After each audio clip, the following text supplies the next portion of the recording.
Hello students, so আমি discuss কৰিম class 10 ৰ মেট্ৰিক পৰীক্ষাৰ সিলেবাস খন তো বহুত স্টুডেন্টছে মোক কৈ আছিল মেট্ৰিক পৰীক্ষাৰ সিলেবাস দিব লাগে তো প্ৰথম আমি ইংলিশৰ খন ডিসকাস কৰিম তো ইয়াতে তোমালোকে চোৱা ইংলিশৰ কাৰণে কি কি পঢ়িব লাগিব কোনগিটা টপিক তোমালোকে চাব লাগিব চোৱা তো সেকশন ওয়াইজ থাকে প্ৰথম হৈছে সেকশন এ তাত থাকে সিন আৰু আনসেন পেছেজ আৰু তাত কিন্তু 10 নম্বৰ থাকে তো তোমালোকে প্ৰেক্টিস কৰিবা পেছেজ ৰাইটিং তো হেটো আহিব তাৰছত নেক্সট তোমালোকে আছে সেকশন বি ৰাইটিং পাৰ্ট তো ৰাইটিং পাৰ্টত কি কি আছে চোৱা হয় তোমালোকে ট্ৰান্সলেচন কৰিব লাগিব নহলে সাবস্টেন্স তো অপচন থাকে তো পৰীক্ষাত তোমালোকে যিকোনো এটা কৰিব লাগিব দুটাই থাকিব তাৰছত নেক্সট তোমালোকৰ এছে আৰু ষ্টৰী ৰাইটিংৰ মাজত অপচন থাকিব হয় তোমালোকে এছে কৰিবা নহলে ষ্টৰী ৰাইটিং কৰিবা তো প্ৰেক্টিস দুটাই কৰি থিবা ইতিয়া কাৰণে তাৰছত নেক্সট তোমালোকে চোৱা লেটাৰ ৰাইটিং আৰু ৰিপৰ্ট ৰাইটিং ইয়াতো দুটাই প্ৰেক্টিস কৰি থবা কিন্তু এক্সামত অপচন থাকিব তোমালোকে এটা কৰিব লাগিব তো এটো হৈছে ৰাইটিং পাৰ্ট নেক্সট তোমালোকৰ আছে সেকশন সি গ্ৰামাৰ গ্ৰামাৰ কি কি চাব লাগিব চোৱা প্ৰথম হৈছে ক্লাস 9 ৰ যোনখিনি গ্ৰামাৰ পাৰ্ট আছিল হেখিনি চাব লাগিব তাৰছত নেক্সট তোমালোকে চাব লাগিব ডিটাৰমাইনাৰ্স tense forms তাছত voice narration preposition vocabulary synthesis of sentence verb phrase আৰু শেষত আছে sentence correction তাছত section d চোৱা তোমালোকে মানে মেইন বুকৰ পৰা কি কি চাব লাগিব তো প্ৰসত কি কি চাব লাগিব এই লেটাৰ টু গড চাবা নেলসন মণ্ডেলা তো চাবা তাছত glimpse of India Coorg and T from Assam হেতু চাবা আৰু মেডাম ৰাইট দা বাস তাছত নেক্সট তোমালোকে চাব লাগিব পোয়েট্ৰি পাৰ্টত চাবা এই tiger in the zoo Amanda animals the ball poem the tale of custard da dragon তো এই পাঁচটা তোমালোকে চাই থৈ দিবা আৰু নেক্সট আমি আহিছো সাপ্লিমেন্টাৰী ৰিডাৰ পৰা তো ইয়াত 14 নম্বৰ থাকে তো ইয়াৰ পৰা কি কি চাব লাগিব চোৱা দা মিডনাইট ভিজিটৰ চাবা এ কোৱেশ্চন অফ ট্ৰাষ্ট চাবা ফুটপ্ৰিন্টস উইথাউট ফিট চাবা আৰু দা হেক ড্ৰাইভাৰ চাবা তো এখন আসলে ইংলিশৰ সিলেবাস আৰু চিন্তা নকৰিবা গুটেখিনি তোমালোক কভাৰ কৰাই দিম ইউটিউবতে তো চেনেলটো সাবস্ক্ৰাইব কৰি ৰাখিবা তো এটা আমি চাম আসামিজৰ সিলেবাস আসামিজৰ কি কি আহিব তো ইয়াতে তোমালোকে চাব পৰা গ্ৰুপ 8 তোমালোকে চোৱা উদ্যোগী হ আহা আছে তাৰছত আছে ভাৰতীয় সংস্কৃতি তো হেতুটা তোমালোকৰ কিন্তু হাফ ইয়াৰলি এক্সামত আহিব আৰু মেট্ৰিক পৰীক্ষাটো আহিব তাৰ উপৰি তোমালোকে চাব লাগিব অসমৰ জনগোষ্ঠী গাঁথনি আৰু সংস্কৃতি তো এটো হাফ ইয়াৰলি এক্সামত নাহে কিন্তু মেট্ৰিক পৰীক্ষাত আহিব তাৰপিছত নেক্সট তোমালোকে চোৱা ইন্টাৰনেটৰ তিতা মিঠা এটো হাফ ইয়াৰলিটো আহিব আৰু মেট্ৰিক পৰীক্ষাটো আহিব অৰুণিমা সিংহাটো হাফ ইয়াৰলিটো আহিব আৰু মেট্ৰিক পৰীক্ষাটো আহিব তো ইয়াত টিক চিনখিনি দিয়া আছে সেই কাৰণে তোমালোকে চাব পাৰা তাৰপিছত নেক্সট তোমালোকে চোৱা অৰণ্য যাত্ৰা এটো কিন্তু হাফ ইয়াৰলিত আহিব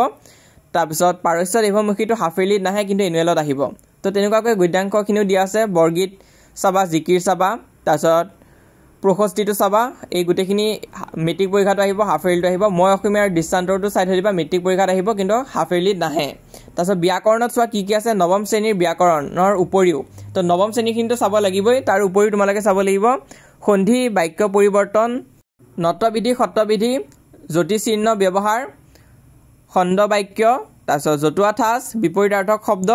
এটা শব্দত প্ৰকাশ আৰু প্ৰত্যয় তো এখিনি আছে তোমালোকৰ ব্যাকৰণ পাৰ্টত তো এই গুটেখিনি কিন্তু ভালকৈ চাবা বহুত স্টুডেন্টছে এই গ্ৰামাৰ পাৰ্টটো ব্যাকৰণ পাৰ্টটো ইগনোৰ কৰি দিয়ে হেতু কাৰণে নোৱাৰে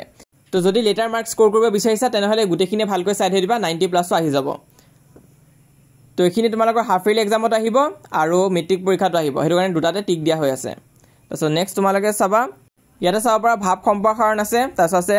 প্ৰতিবেদন আৰু আবেদন তো এই তিনটা ভিতৰত যিকোনো এটা তোমালোকে লিখিব লাগিব অপচন থাকিব পৰীক্ষাত হলেও প্ৰেক্টিস কৰি ৰাখিবা তোমালোকে আবেদনখনে বেছি সহজ হয় পাৰিলে হেতু লিখি থৈ আহিবা তাৰছত ৰচনা আহিব আৰু দ্ৰুত পাঠৰ পৰা আহিব মানে তোমালোকৰ যোনখন বৈচিত্ৰ্যময় অসম কিতাপখন হয় তাৰ পৰা আহিব তো তাৰ পৰা তোমালোকৰ 10 নম্বৰ আহে নেক্সট তোমালোকে চোৱা গ্ৰুপ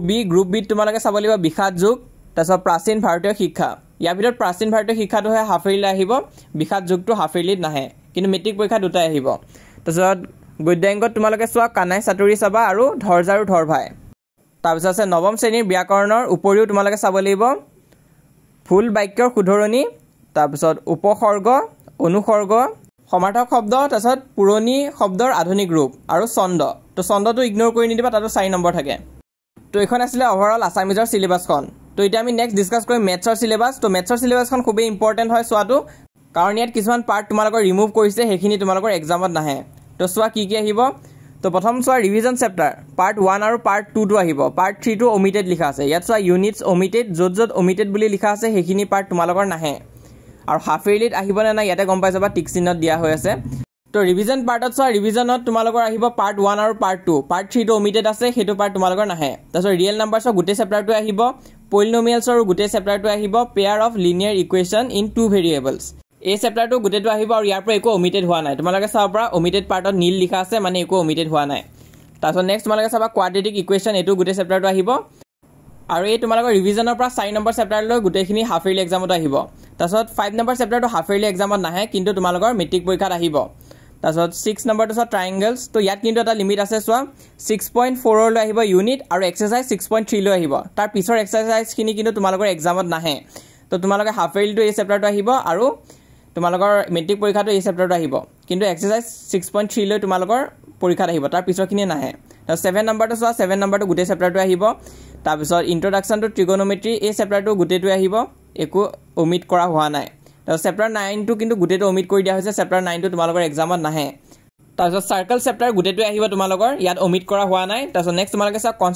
কনষ্ট্ৰাকচন তোমালোকৰ 11.1 এক্সাৰসাইজটো আহিব 11.2 এক্সাৰসাইজটো কিন্তু নাহে তাৰ পিছৰখিনি তোমালোকে নাচাবা অকল 11.1 টো প্ৰেক্টিছ কৰিলে হৈ যাব তো এখিনি ভালকৈ চাবা তাৰপিছত নেক্সট তোমালোকে চোৱা chapter number 12 area related to circle 12 number চেপ্টাৰটো তোমালোকৰ এক্সাৰসাইজ 12.2 লৈ আহিব তাৰ পিছৰখিনি কিন্তু নাহে ওমিট কৰা হৈছে তাৰপিছত সাৰফেস এৰিয়া এণ্ড ভলিউম এটো তোমালোকৰ এক্সাৰসাইজ 13.2 লৈ আহিব তাৰ পিছৰখিনি নাহে তাৰপিছত ষ্টেটিষ্টিকৰ তোমালোকে চাবা 14.3 লৈ তাৰ পিছৰখিনি নাহে হেখিনি ওমিট কৰা হৈছে আৰু প্ৰবেবিলিটি গোটেই চেপ্টাৰটো আহিব ইয়াৰ পৰা একো ওমিট কৰা হোৱা নাই তো এটো আসলে তোমালোকৰ মেথছৰ সিলেবাস কিবা যদি ডাউট বা কনফিউজন আছে তেনেহলে কমেন্ট বক্সত খুদিবা তো এটা আমি সাম সোশিয়াল সায়েন্সৰ সিলেবাসখন সোশিয়াল সায়েন্সৰ কি আহিব তো ইয়াত তোমালোকে চোৱা হাফ ইয়াৰলি আৰু ফাইনেল দুটাৰে সিলেবাস দিয়া হৈ আছে তোমালোকে চাই গলে হল তো প্ৰথম আছে ইন্ডিয়া পাৰ্টিশন অফ বেংগল স্বদেশী মুভমেন্ট চেপ্টাৰ নম্বৰ 1 টো তোমালোকৰ হাফ ইয়াৰলিটো আহিব ফাইনেলটো আহিব চেপ্টাৰ নম্বৰ 2 ৰাইজ of Gandhi era and his role in freedom movement এটো হাফ ইয়াৰলিটো আহিব আৰু মেট্ৰিক পৰীক্ষাটো আহিব 3 নম্বৰ চেপ্টাৰটো হাফ ইয়াৰলিটো আহিব মেট্ৰিক পৰীক্ষাটো আহিব কিন্তু 4 নম্বৰ 5 নম্বৰটো তোমালোকৰ হাফ ইয়াৰলি এক্সামত নাহে অকল মেট্ৰিক পৰীক্ষাত আহিব তেনেকুৱাকৈ জিওগ্ৰাফি তোমালোকে চোৱা ইয়াত প্ৰথম দুটা চেপ্টাৰ তোমালোকৰ হাফ ইয়াৰলি আহিব আৰু মেট্ৰিক পৰীক্ষাত গোটেই 4টা চেপ্টাৰে তোমালোকৰ আহিব তাৰপিছত নেক্সট তোমালোকে চোৱা পলিটিক্যাল সায়েন্সত তাত আছে ইন্ডিয়ান ডেমোক্ৰেসি এটো হাফ ইয়াৰলিটো আহিব মেট্ৰিক পৰীক্ষাটো আহিব আৰু সেকেন্ড নম্বৰ চেপ্টাৰটো তোমালোকৰ মেট্ৰিক পৰীক্ষাত আহিব তাৰপিছত নেক্সট তোমালোকে চোৱা 1 আৰু 2 দুটাই মেট্ৰিক পৰীক্ষাত আহিব কিন্তু চেপ্টাৰ নম্বৰ 1 যোনটো মানি এণ্ড বেংকিং হেতুহে হাফ ইয়াৰলি এক্সামত আহিব তো এটো আসলে তোমালোকৰ সোশিয়াল সায়েন্সৰ সিলেবাস কিবা যদি ডাউট বা কনফিউজন আছে মোক কমেন্ট বক্সত খুদিবা তো হা এটা আমি ডিসকাস কৰিম সায়েন্সৰ সিলেবাসখন সায়েন্সৰ কি আহিব তো ইয়াতে তোমালোকে চোৱা হাফ ইয়াৰলি আৰু ফাইনেল দুটাৰ কাৰণে আছে হাফ ইয়াৰলি টিক দিয়াখিনি হাফ ইয়াৰলি আহিব আৰু ফাইনেলত টিক দিয়া গোটেইখিনি ফাইনেলত আহিব তো chapter number 1 chemical reaction and equation এটো হাফ ইয়াৰলিটো আহিব আৰু ফাইনেল এক্সামতো আহিব তাৰপিছত chapter number 2 acid bases and salt এটো হাফ ইয়াৰলিটো আহিব ফাইনেলতো আহিব তাৰপিছত চেপ্টাৰ নম্বৰ 3 4 এটোটা তোমালোকৰ হাফ ইয়াৰলিত নাহে কিন্তু ফাইনেল এক্সামত আহিব ফাইনেল এক্সামত গোটেইখিনি আহিব কিন্তু হাফ ইয়াৰলি কোনখিনি আহিব চাই যোৱা তাৰপিছত 5 নম্বৰ চেপ্টাৰটো হাফ ইয়াৰলি আহিব কিন্তু আৰু ফাইনেলতো আহিব ঠিক তেনেকুৱাকৈ 6 নম্বৰ আৰু 7 নম্বৰটো হাফ ইয়াৰলিত আহিব কিন্তু 8 নম্বৰটো হাফ ইয়াৰলিত নাহে তাৰপিছত 9 10 11 এই তিনটা চেপ্টাৰ তোমালোকৰ হাফ ইয়াৰলিত আহিব আৰু মেট্ৰিক পৰীক্ষাটো আহিবই তাৰপিছত নেক্সট তোমালোকে চোৱা 12 আৰু 13 এই দুটা চেপ্টাৰ তোমালোকৰ হাফ ইয়াৰলিত নাহে কিন্তু তোমালোকৰ মেট্ৰিক পৰীক্ষাত আহিব তাৰপিছত 14 নম্বৰ চেপ্টাৰটো হাফ ইয়াৰলিত আহিব মেট্ৰিক পৰীক্ষাত আহিব তাৰপিছত 15 আৰু 16 নম্বৰ চেপ্টাৰটো তোমালোকৰ হাফ ইয়াৰলি এক্সামত নাহে অকল মেট্ৰিক পৰীক্ষাতহে আহিব তো এখন আসলে overall science syllabus total 90 marks তো কিবা যদি কনফিউজন আছে মোক খুদিবা আৰু আমাৰ WhatsApp চেনেলটো জয়েন হৈ থাকিবা তো এতিয়া যোনখন আমি ডিসকাস কৰিলো এখন প্ৰিভিয়াস ইয়াৰৰ সিলেবাস হয় তো এই বছৰ সিলেবাসখন আহি পোৱা নাই আৰু আহি পাওতেও হয়তো বহুত দেৰি হ'ব পাৰে তো মই এতিয়া দি দিছো কাৰণ বহুতে খুদি আছিলা নিউখন আহিলে মই তাতে দি দিম তো লিংকটো পিন কমেন্টত আছে এটো হৈছে আমাৰ ইনষ্টাগ্ৰাম পেজ তোমালোকে যদি বিচাৰা ইনষ্টাগ্ৰাম পেজখনো ফলো কৰি ৰাখিব পাৰা আৰু মোস্ট ইম্পৰ্টেন্ট আমাৰ এই চেনেলটো সাবস্ক্ৰাইব কৰি ৰাখিবা আমি যিমান পাৰো তোমালোকক সহায় কৰি যাম